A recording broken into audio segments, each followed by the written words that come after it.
S nami je Martin Brunsko, autor, editor, ghostwriter. Mimochodom, taká hneď na začiatok otázka. Dá sa zarobiť písaním kníh? Určite áno. Dá sa zarobiť editovaním kníh?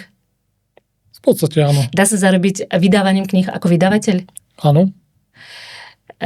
Prečo toľko málo autorov sa tým živia a zarábajú dobré peniaze? Pretože to nie je jednoduché.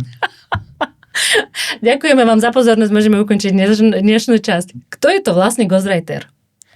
Ghostwriter je človek, ktorý spracováva témy. By som povedal, že to je zástupná osoba za autora. Čiže máme na prvej línii nejakého autora, ktorý prichádza s nejakou témou. Povedzme s témou, kde má veľmi dobrý rozhľad, má veľmi dobré vedomosti, má veľmi dobré skúsenosti, ale nedokáže ju v dostatočnej miere spracovať do textovej podoby tak, aby dávala tá téma zmysel, aby bola prehľadná, aby ten text mal nejakú dynamiku, aby držal pozornosť čitateľa a teda, aby tá kniha naplnila svoj cieľ alebo svoj zámer.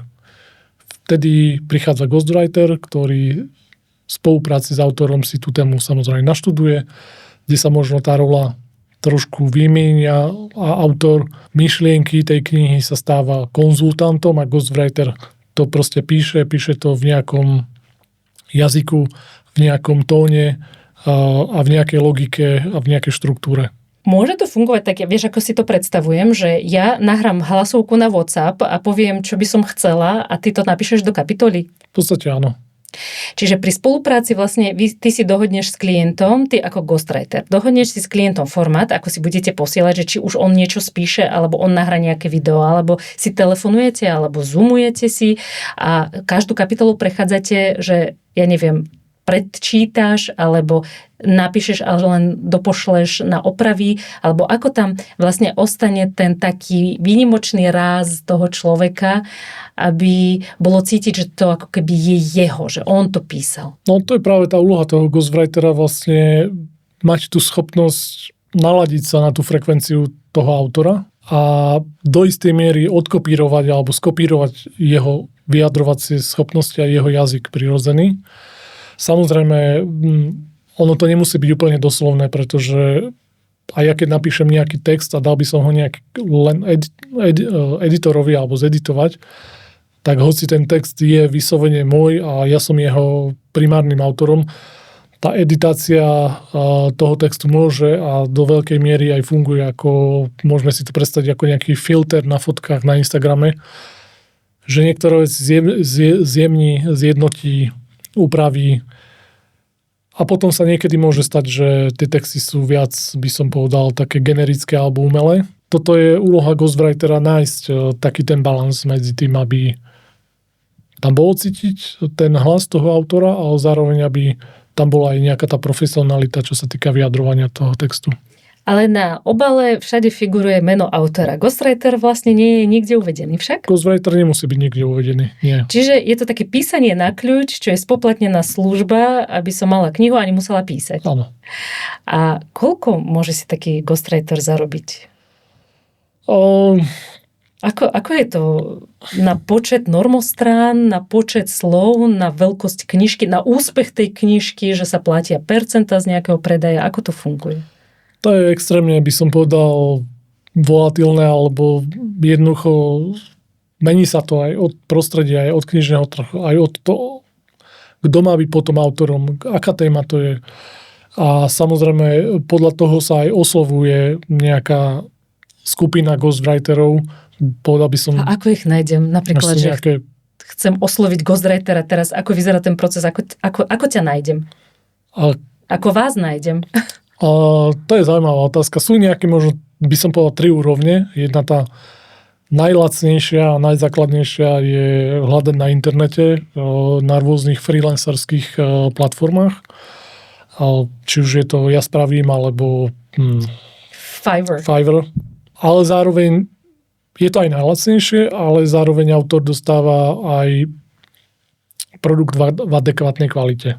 Čiže možno si už v dnešnej dobe nevie presne overiť, či do akej miery bol do textu zasahované alebo bol tvorený pomocou umelej inteligencie. Čiže je veľká pravdepodobnosť vzhľadom na to, že to je asi najnižšia cena ponúkaná na trhu.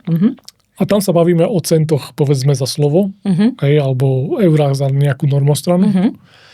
Potom druhá, ako keby vyššia úroveň, sú už, povedzme, vyslovene nejaké ghostwriterské komunity, povedzme na Facebooku rôzne skupiny, u ľudí, ktorí preukázateľne majú za sebou nejaké výsledky a nie sú to, povedzme, len ľudia, ktorí sú freelanceri a živia sa prioritne, povedzme, písaním reklamných textov. Áno. A zoberú občas nejakú knihu, ale sú to vyslovene už profesionálni ghostwriteri, o ktorých by sa dalo povedať, že sa tým vyslovene živia a špecializujú sa na to.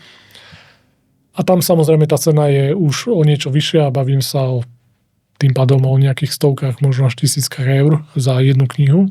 Existuje ešte jedna úroveň, taká najvyššia, to sú už ľudia, o ktorých sa veľmi nehovorí.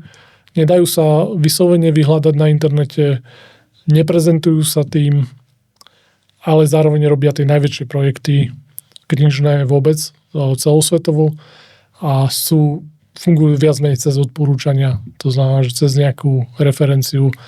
A tam sú tie honoráre rádovo v tisíckach, v desiatkách tisíc dokonca eur. Už keď sa bavíme na svetovej úrovni. To sú takí tajní agenti knižného biznisu. Užívaš si tú rolu ghostwritera? Nebije sa v tebe to množstvo toho, že ty si aj autor a že si aj vydavateľ a že sa na to vieš pozrieť aj ako editor a teraz všetky tie osobnosti v jednej osobe a teraz do toho vkládaš kúsok seba. Je to len o schopnosti. Vieš, ako mi to pripomína? Také surogátne materinstvo, že vynosíš dieťa niekomu inému a odovzdáš ho. Áno, je to len o schopnosti odosobniť sa od toho. Ja by som svoje dieťa nepustila. Ani knižné, ani iné. OK. Ty vieš pustiť. Áno, ale prečo nie? Veď od začiatku, keď je to pravidlo tak nastavené a je mi jasné, že to nie je môj text ani moja téma, dokonca si neviem úplne predstaviť, že by som sa ja svojím menom podpísal pod tému, ktorú som síce spracoval, možno autorsky, ale je nad slnko jasné, že nie som v tej téme odborník. Čiže To je zaujímavé. Poďme teraz ešte inak, mimochodom, predtým, ako prídeme k otázkam od vás, tak vedzte, že priestor v komentároch je otvorený. Môžete sa tam Martina spýtať na to, čo vás zaujíma v prípade, že štartujete svoje vlastné projekty, chcete mať knihu, potrebujete s niečím poradiť, takže je tam priestor nájsť kontakty na Martina, ale jednak sa môžete pýtať aj v komentároch, lebo na to budeme totiž reagovať s Martinom. A my sa viacej ideme dostať k téme práve skautingu a licencií. Ako to celé funguje na Slovensku, v Čechách, v Európe, celosvetovo, že ty ako skaut, ja si predstavujem, že chodíš z jedného veľtrhu na druhý a hľadaš potenciálne zaujímavé iné, nedostatočné nejaké projekty, ktorých oslovíš ako rovno na tom veľtrhu a potom sa stávaš obchodníkom a dojednávaš pravidlá. Ako to v reáli vyzerá v tvojom živote? Čo znamená scout a čo znamená kúpiť nejakú licenciu alebo nejaké práva? No pre mňa to v prvom rade znamená, že musím pochopiť zámer vydavateľa, ktorý ma skautovaním poveril alebo proste tou úlohou. Čiže ja v prvom rade musím byť schopný ako keby navnímať to, kam ten vydavateľ reálne smeruje, čo chce v budúcnosti získať do svojho portfólia. S tým sa musím stotožniť, s tým musím pracovať, by som povedal, že na mentálnej úrovni, aby vôbec som mohol začať vyhľadávať veľmi aktívne nových autorov, kde je cieľ v podstate podpísať zmluvu, prijať rukopis a vydať to v knižnej podobe. Čiže to je ešte predtým všetkým, ako sa vôbec, by som povedal, pustím z domu vonku na nejaký veľtrh alebo napíšem niekomu mail. Čiže v tomto prípade je to zadanie absolútne kľúčové, teda aspoň pre mňa. Samozrejme, iní skauti to môžu mať inak. Tie podmienky môžu byť nastavené absolútne rôznorodo. Ja môžem opísať len tak, ako fungujem ja. To znamená, že som veľmi aktívny v tých témach, ktoré viem, že vydavateľ chce rozpracovať. Pozerám sa, vzdelávam sa, oslovujem ľudí, tu som trošku aj častokrát v opačnej pozícii alebo v podobnej pozícii ako možno začínajúci autori, že veľakrát musím zniesť odmietnutie. To znamená, že veľmi veľa pracujem s odmietnutím, čo ma možno trošku aj prekvapilo, lebo ty keď dáš niekomu ponuku na vydanie knihy, tak je možno logické, že ten človek sa tomu poteší, ale vôbec to nie je pravidlo, nemusí to tak vôbec byť. Dokonca by som povedal, že viac ako polovica oslovených potenciálnych autorov, ktorých by som chcel naskautovať, ma vyslovene odmietne, alebo mi aj neodpíšu. Tá práca niekedy není úplne možno automatická, alebo není tam to automatické win-win, ale jasné, treba hľadať, treba sa zaujímať, treba sa vzdelávať v tej problematike, treba hľadať ten správny jazyk s tým autorom. Iné je, keď oslovíš povedzme nejakého doktora alebo cestovateľa, tam sú úplne odlišné komunikácie, treba sa pozerať na ich potreby, na ich predstavy a samozrejme to všetko potom sa snažiť zladiť vlastne s našimi predstavami ako vydavateľom. Skautuješ aj online? Skautujem aj online, áno. Kde? Sociálne siete. Ak autor nie je na sociálnych sieťach, tak tým pádom ho nevieš nájsť? No, v podstate áno. Takže povinná jazda pre autorov, ak si budujú svoju osobnú značku a chcú byť objavení, je mať svoje účty, svojho pseudonymu, mena na sociálnych sieťach a prezentáciu toho, čo ponúkajú, čo robia, čo píšu, čo majú. Je to určite veľmi veľké plus. Keď sa pozeráme na licencie a na obchodovanie, ako to vlastne vyzerá na Slovensku alebo v zahraničí? V zásade úplne rovnako, pretože my pracujeme s autorským zákonom, ktorý je nejakým spôsobom unifikovaný s pravidlami Európskej únie. A dá sa povedať, že ten autorský zákon má aj mimo Európskej únie má veľmi podobné znenie všade na svete, alebo tie pravidlá sú veľmi podobné. Aj čo sa týka prijatia licencie, prijatie práv na tú licenciu, to, čo sa potom s tými právami následne deje po rokoch, po uplynutí nejakej doby, odmeny, to všetko je viac menej zhruba rovnaké v tomto priestore. Potrebujem ja, aby som sa zorientovala ako začínajúci autor nejakého agenta pre Slovensko, Česko, aby ma predával, prezentoval, komunikoval so skautami alebo dohadoval platobné podmienky alebo akékoľvek podmienky s vydavateľom? Pre československý trh vyslovene možno, že nie, alebo by som povedal, je to taký mať na slovenskom knižnom trhu ešte aj nejakého literárneho agenta je, by som to prirovnal ako vozenie sa v Rolls-Royce pre tých autorov. Po petržalských cestách. Tak. Nie je to vôbec nevyhnutné, ale ten chlieb sa začne lámať práve v prípade, že ukázalo sa, že titul je žiadaný. Ukázalo sa, že téma je, by som povedal, kontrastná alebo proste rezonujúca.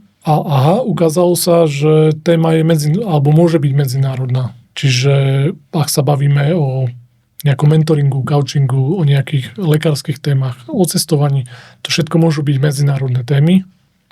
Samozrejme, ktoré treba zlokalizovať vždycky na daný trh, ale už keď tá kniha je úspešná na domácom trhu a nejakým spôsobom si pýta, že poďme s ňou aj von do zahraničia, tam už ten agent je veľmi fajn, keď ho autor má, by som povedal. Takže aj to vieš zastršiť a pomôcť tým. Áno.